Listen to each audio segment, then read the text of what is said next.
Assalamualaikum warahmatullahi wabarakatuh. Kembali lagi di video pembelajaran matematika.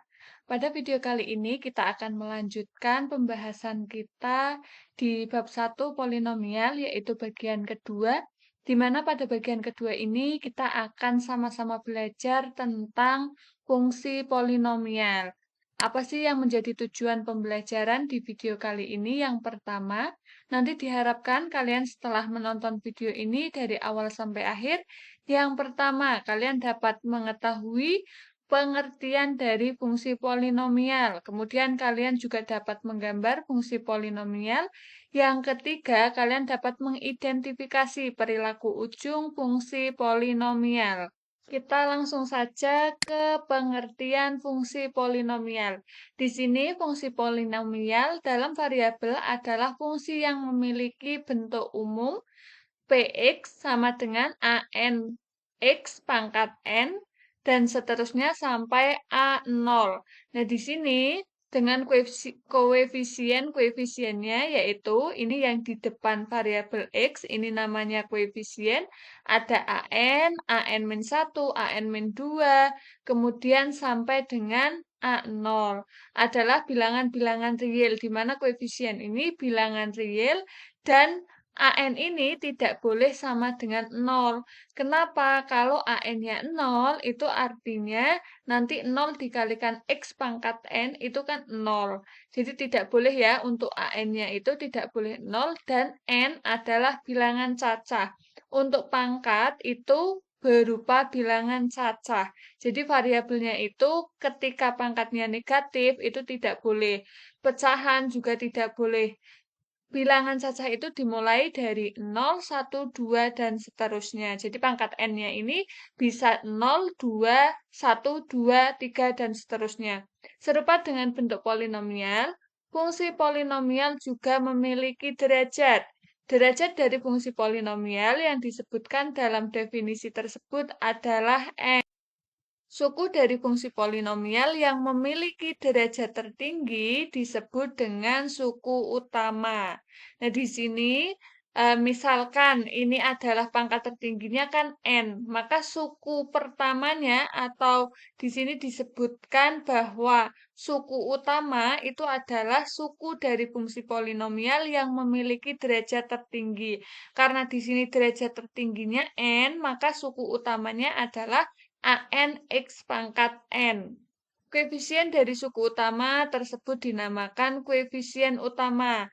Tadi pangkat tertingginya N. Maka suku pertamanya tadi suku utamanya adalah AN X pangkat N. Kemudian koefisien utamanya mana? Koefisien utamanya adalah AN. Ini AN sebagai koefisien utama. AN XN itu sebagai suku utama. Kemudian N adalah derajat dari fungsi polinomialnya. Sekarang kita ke bagian yang B, menggambar polinomial. Bagaimana sih cara untuk kita bisa menggambar suatu fungsi polinomial? Di sini kita disuruh menggambar ada 3 grafik, ada fx, gx, kemudian hx. Kita ingat kembali bahwa di sini variabel dari x pada fungsi fx itu berpangkat 1.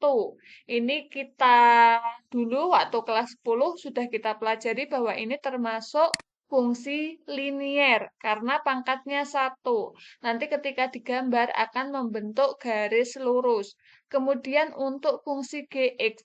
Fungsi gx ini pangkatnya berapa? Pangkatnya 2. Karena pangkatnya 2 disebut fungsi kuadrat ya, disebut sebagai fungsi kuadrat. Grafiknya itu berbentuk parabola, bisa terbuka ke atas, bisa terbuka ke bawah. Kemudian hx ini pangkat berapa sih? Pangkat 3.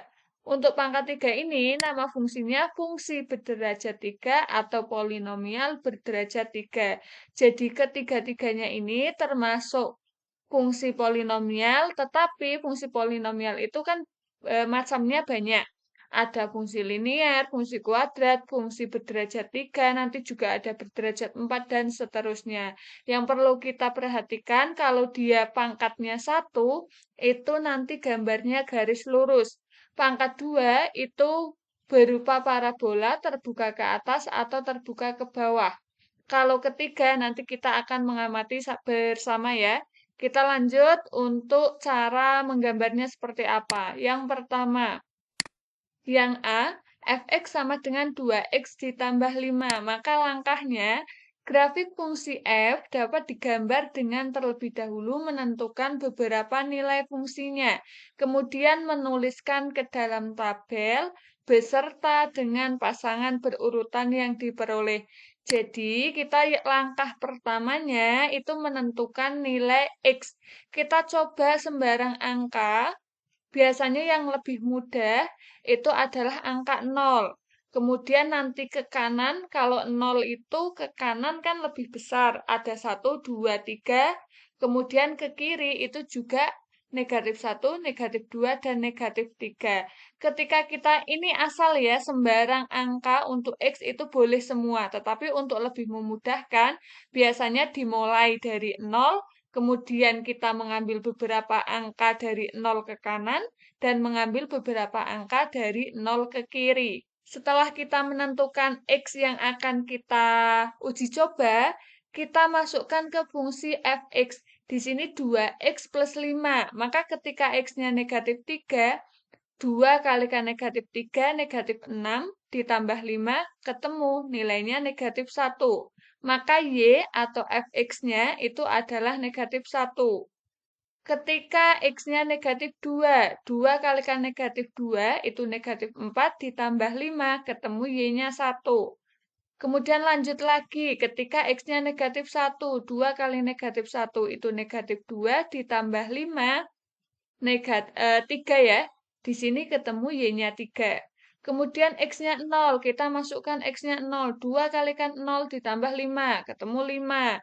X-nya 1, 2 kali 1 ditambah 5 ketemu 7. X-nya 2 dimasukkan, nanti ketemu Y-nya 9. Kemudian ketika X-nya 3, maka ketemunya adalah 11. Setelah kita memperoleh nilai X sama Fx-nya atau nilai Y, Fx itu sama dengan nilai Y, maka kita menemukan koordinat X, Y.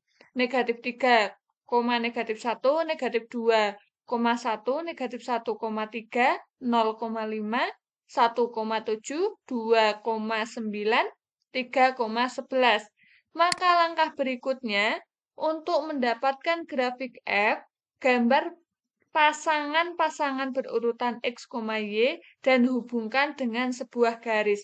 Maka kita akan membuat koordinat, sumbu koordinat, ada X dan Y, kemudian kita pasangkan masing-masing titik. Negatif 3 sama negatif 1 ada di mana? Negatif 3 sama negatif 1. Kemudian cari lagi, negatif 2 sama 1. Kemudian negatif 1 sama 3, 0 sama 5, dan seterusnya. Lalu titik-titik yang kita peroleh ini dihubungkan.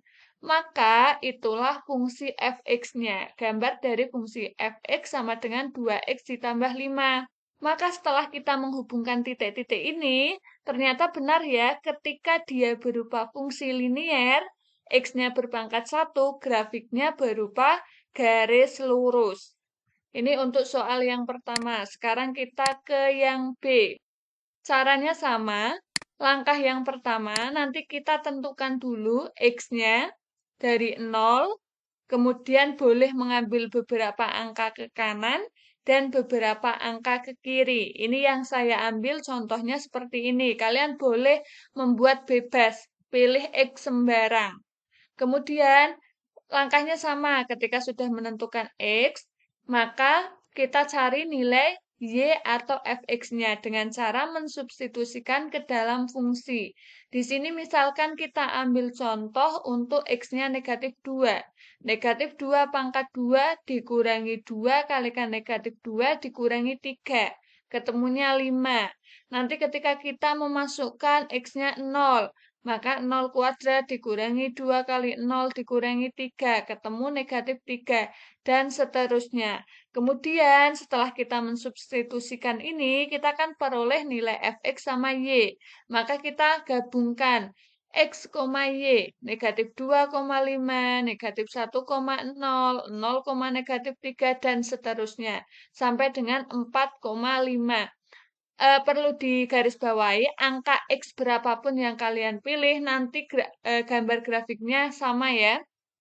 Kemudian, setelah kita mendapatkan pasangan X, Y, maka kita buat bidang koordinat sumbu X sama sumbu Y, titik-titik yang kita peroleh ini dihubungkan. Min 2,5, di sini ada min 2,5, negatif 1,0, 0,3, 1, negatif 4, dan seterusnya. Ketika dihubungkan titik-titiknya, ternyata terbentuk parabola. Terbuka kemana? Terbuka ke atas. Jadi, bisa disimpulkan, benar ya, ketika dia berupa fungsi kuadrat, maka grafiknya berupa parabola. Bisa terbuka ke atas, bisa terbuka ke bawah. Kalau ini terbuka ke atas. Paham ya? Sekarang kita ke contoh yang C. Ketika di sini suatu fungsi, tetapi pangkat tertingginya 3. Kalau tadi sudah mencoba fungsi linear, kemudian fungsi kuadrat, di sini fungsi pangkat 3. Caranya sama, kita pilih sembarang X. Di sini saya pilih X-nya itu seperti ini, ada 0, 1, 2, negatif 1, negatif 2, negatif 3, negatif 4. Kemudian ketika kita akan mencari nilai Y atau HX, itu kita substitusikan ke dalam fungsi. Di sini misal negatif 4, maka nanti negatif 4 pangkat 3 ditambah 3 kalikan negatif 4 pangkat 2 dikurangi 4. Ketemu negatif 20, dan seterusnya sampai ketika kita memasukkan X-nya itu 2. 2 pangkat 3 ditambah 3 kali 2 pangkat 2 dikurangi 4, ketemu 16. Nilai X sama Y sudah diketahui, maka kita memperoleh koordinat X, Y.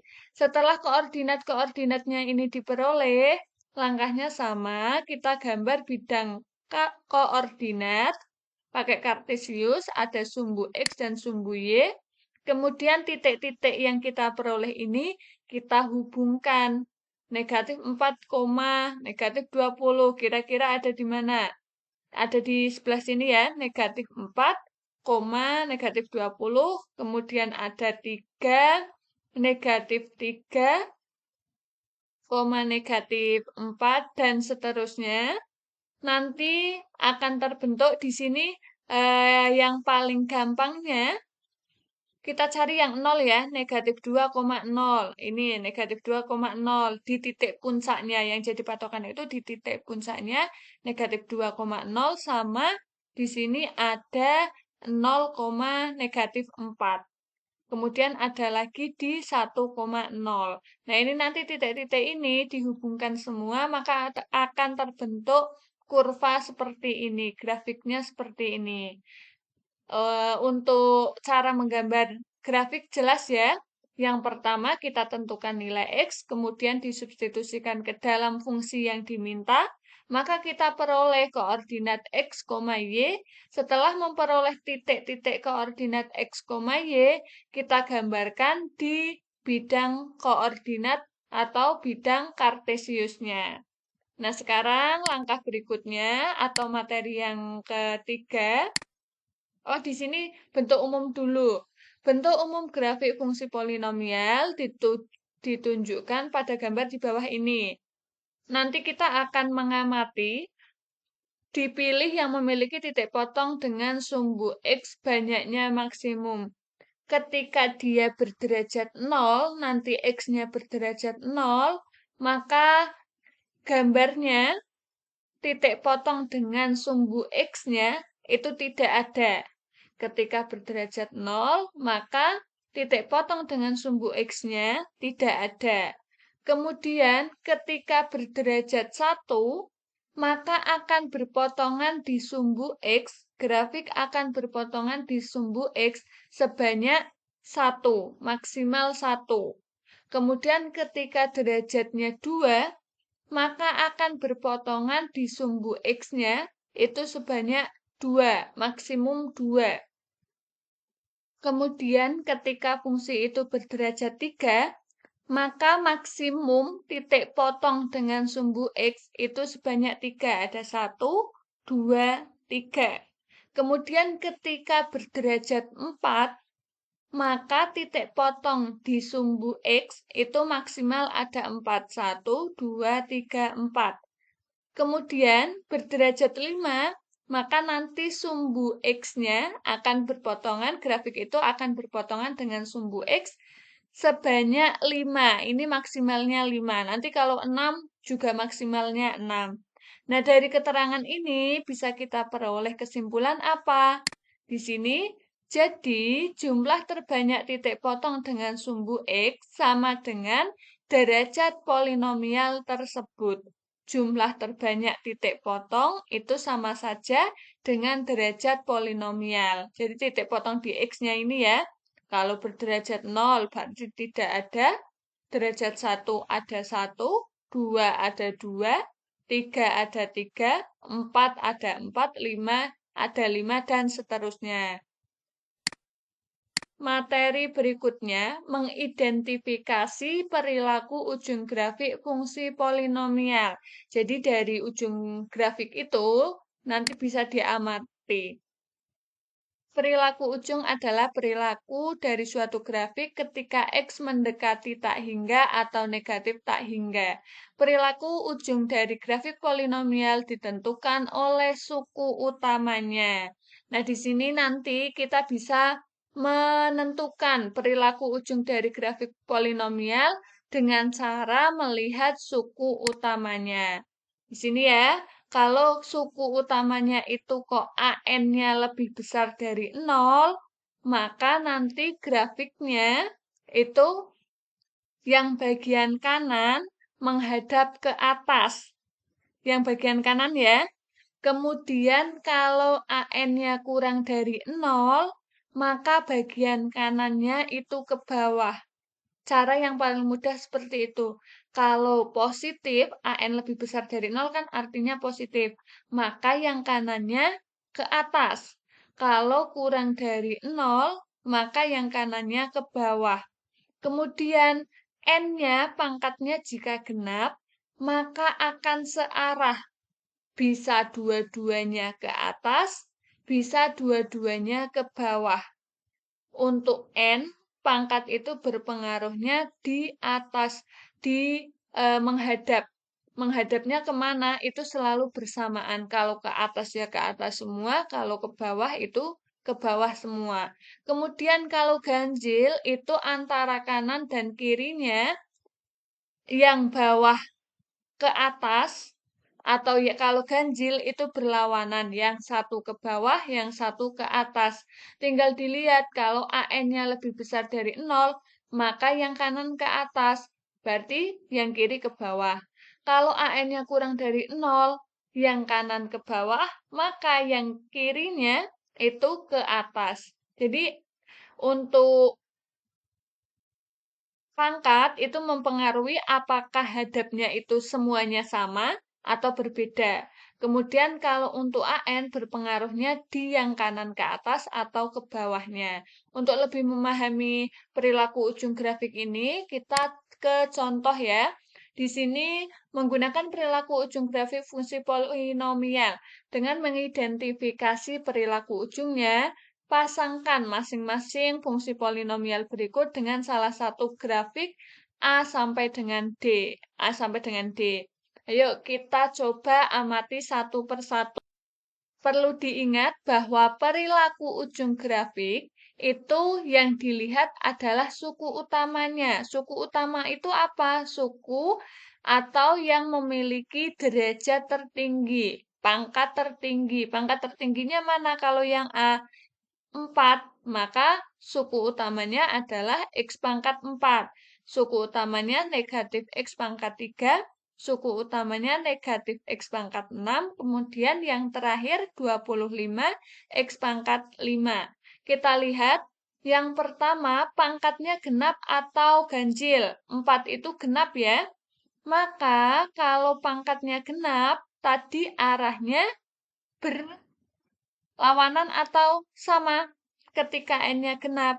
Ketika N-nya genap, arahnya sama antara kanan dan kiri. Bisa ke atas semua, bisa ke bawah semua. Nah, di sini tinggal dilihat. Berarti kemungkinannya kalau tidak B, itu adalah C. Kemudian dilihat untuk AN-nya angka yang berada di depan variabel, itu apakah bilangan genap atau ganjil? Di sini sebenarnya ada satu. Satu itu bilangan genap atau ganjil? Bilangan genap. Eh, bukan bilangan genap atau ganjil, tetapi bilangan lebih besar dari 0 atau kurang dari 0. Satu itu lebih besar dari 0 ya. Ketika lebih besar dari 0, maka yang kanan hadap ke atas. Karena pangkatnya genap, maka dua-duanya hadap ke atas. Yang dua-duanya hadap ke atas mana? Yang B. Jadi untuk fx itu gambarnya seperti ini. Kemudian untuk yang B, X pangkat 3. Pangkat 3 itu berarti pangkat ganjil ya. Kalau ganjil itu grafiknya berlawanan. Kalau tidak A, berarti nanti D. Tinggal dilihat untuk AN-nya. AN-nya di sini negatif 1. Negatif 1 bilangan genap atau bilangan di atas 0 atau di bawah 0? Di bawah ya. Kalau di bawah 0, artinya yang kanan itu hadap ke bawah. Maka A atau D? Yang D. Kemudian untuk negatif X pangkat 6. Di sini pangkat 6 itu ganjil atau genap? Genap ya. Kalau genap arahnya berlawanan atau sama? Arahnya sama. Kemudian di sini AN-nya negatif. Maka yang kanan itu ke bawah. Artinya jawabannya yang C. Yang terakhir tinggal satu, berarti A. Nah, tetapi di sini dicermati, 5 itu bilangan genap atau ganjil? A itu adalah bilangan ganjil. Kalau 5 itu bilangan ganjil. Kalau ganjil berarti berlawanan arahnya. Kemudian AN-nya itu 25 berupa bilangan positif, lebih besar dari 0. Maka hadapnya ke atas. Jadi benar gambarnya yang A. Itu materi kita hari ini. Sekarang mari kita berefleksi dulu apakah sekarang saya dapat memahami pengertian fungsi polinomial. Kemudian apakah sekarang saya dapat menggambar fungsi polinomial. Yang ketiga, apakah sekarang saya dapat mengidentifikasi perilaku ujung grafik fungsi polinomial? Nah, ini adalah ketiga pertanyaan yang harus kalian jawab. Kalau kalian ketiga-tiganya ini sudah menjawab iya, artinya kalian sudah tuntas di video kali ini. Tetapi jika ada bagian yang belum kalian pahami, coba putar lagi video ini atau ditanyakan di kolom komentar atau ketika pembelajaran di dalam kelas. Sekian saya ucapkan terima kasih. Wassalamualaikum warahmatullahi wabarakatuh.